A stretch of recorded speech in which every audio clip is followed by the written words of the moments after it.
Okay, so today I'm going to show you how I use the memory palace to memorize like summaries or incidences, even verses of chapters in the Bible using the memory palace. Currently, I'm working on memorizing a whole New Testament, but for those who feel like they don't want to do that right now, I think this will be very useful.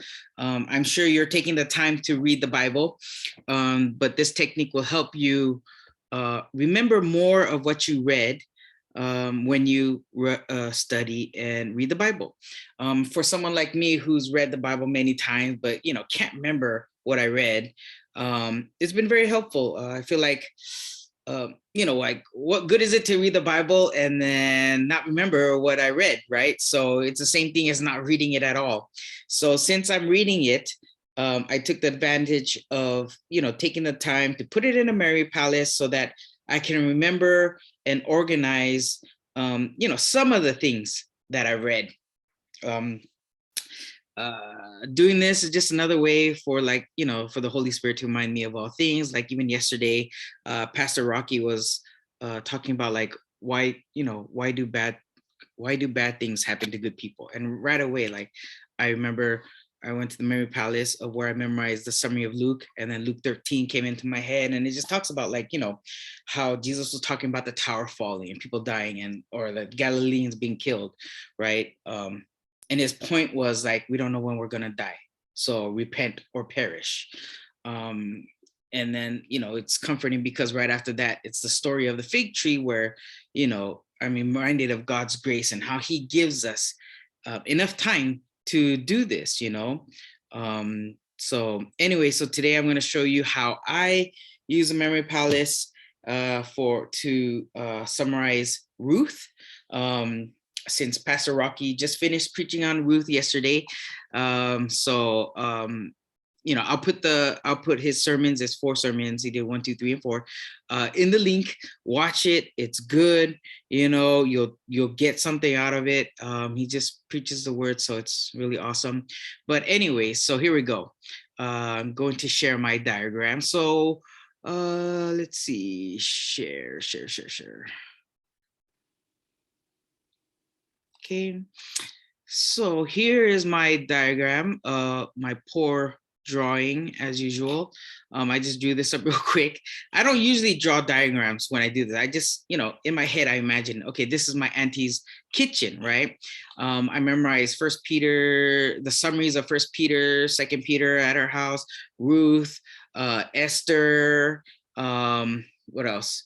I think that's it. But her kitchen was where I memorized Ruth. So table, this is an entrance, and then there's a table here, like a small table. That was chapter 1. Sink was chapter 2. There's a stove here. That's chapter 3. I think the store was actually kind of here because I remember there being a door here, but whatever. And then there was a fridge, and that's where I put chapter 4, right? So what do? So when in this case, so let's just say today I'm reading Ruth chapter 1, right? So one of the main things that stood out to me was, okay, Naomi, who did I use? I used a friend named Naomi. So she's like sitting at this, she's on top of this table, I guess, and she's miniature. And then Orpah was Oprah.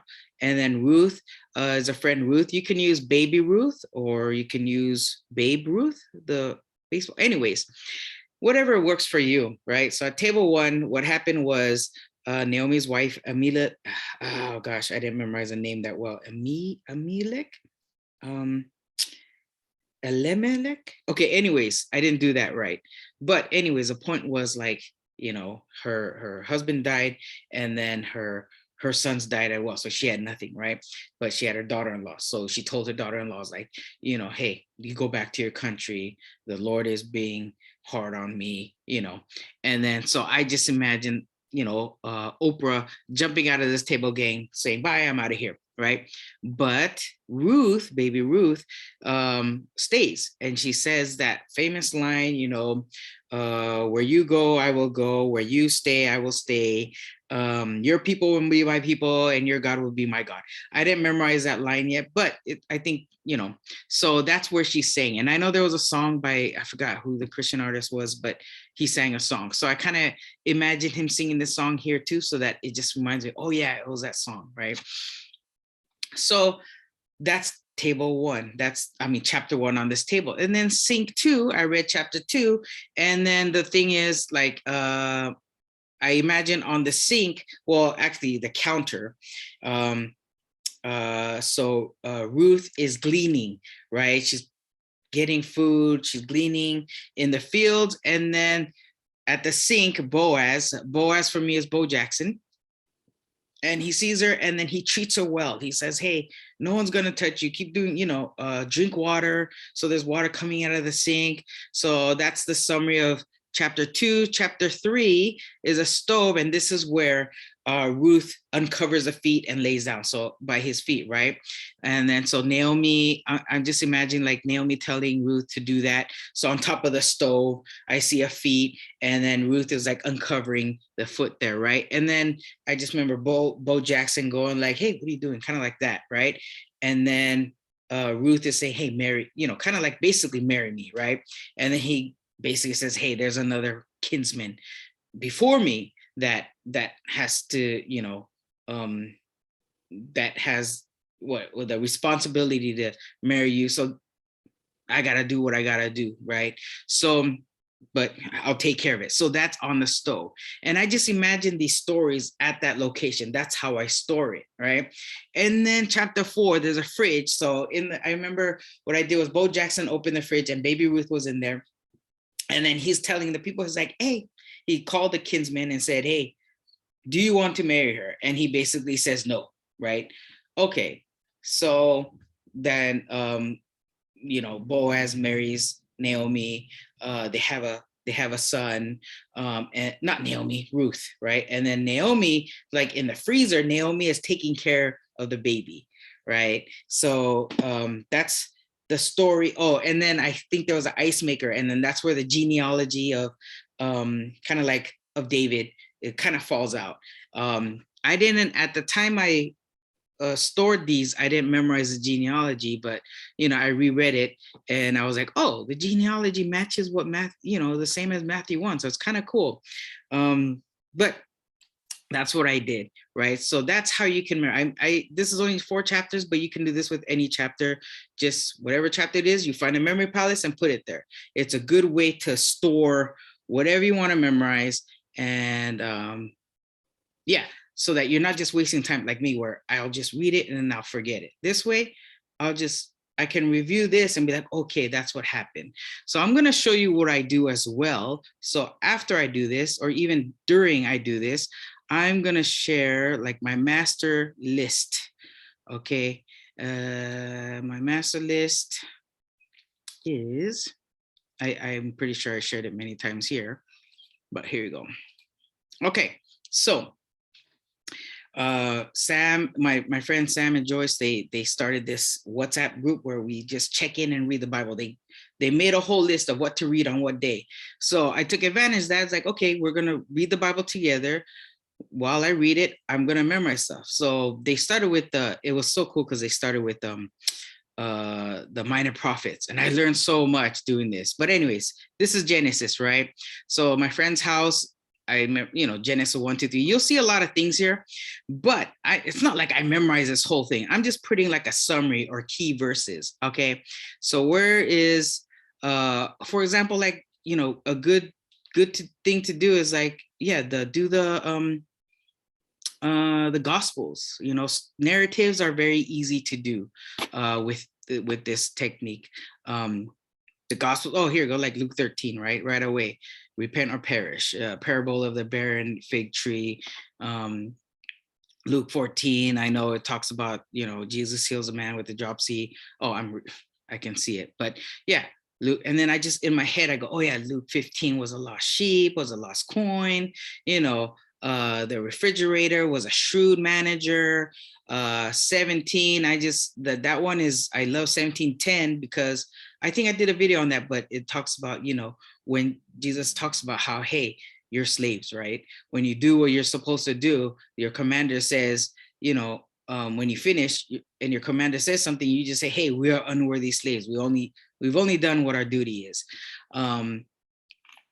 So this is a master. The reason why you put it here is because so I don't forget what I did, right? And then I could review. You have to review, all right? It's not like this magic trick where automatically you just have to review it, okay? And then it'll get there. So I did the Gospels. Okay, I'm not gonna explain this, but this is how I'm memorizing the whole the New Testament now. I'm doing, verse 1-5 is at this place, 6-10 is here, but who cares? Let's go. Joshua, let me see. So Joshua, I did the same thing as I read Joshua, and let me go all the way through. Oh, okay. So you see, I'm not done yet. I think these days I got lazy and I didn't actually practice what I was telling, practice what I preach, but I'll get there. Yeah, these days. Okay, so here's Ruth. So basically, this is a kitchen, right? So this is a summary that I put at each location, and that way you can, go back, right? So that's how you can just memorize summaries, or you can even do verses. For example, like Luke 17:10, I use the major system to remember that, to remember the verse. It's 17:10. I know that, right? We can do this with the whole Bible. If you're going to spend the time to read the Bible, why not memorize at least something? It doesn't have to be the whole thing, but just a little bit of it, and put it in the master memory file, and just keep reviewing. This way, what you read will stick better. Okay. Just remember, when you're reading the Bible, it's basically you want to know God better, right? Just remember how you can do this, and easily just think about how great, how awesome the Creator is, the Creator of the whole world, right? How holy He is. 1 Peter 1:16, Genesis 18:25 talks about how just He is. Psalm 7:11 talks about how righteous He is. The Scripture talks about how sinful we are, how undeserving we are, yet how merciful and loving God is, right?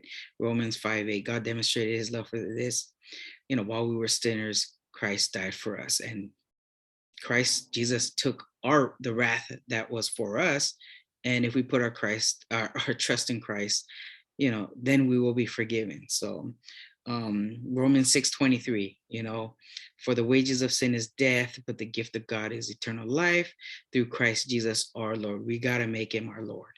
Ruth is all about providence. Watch the sermon.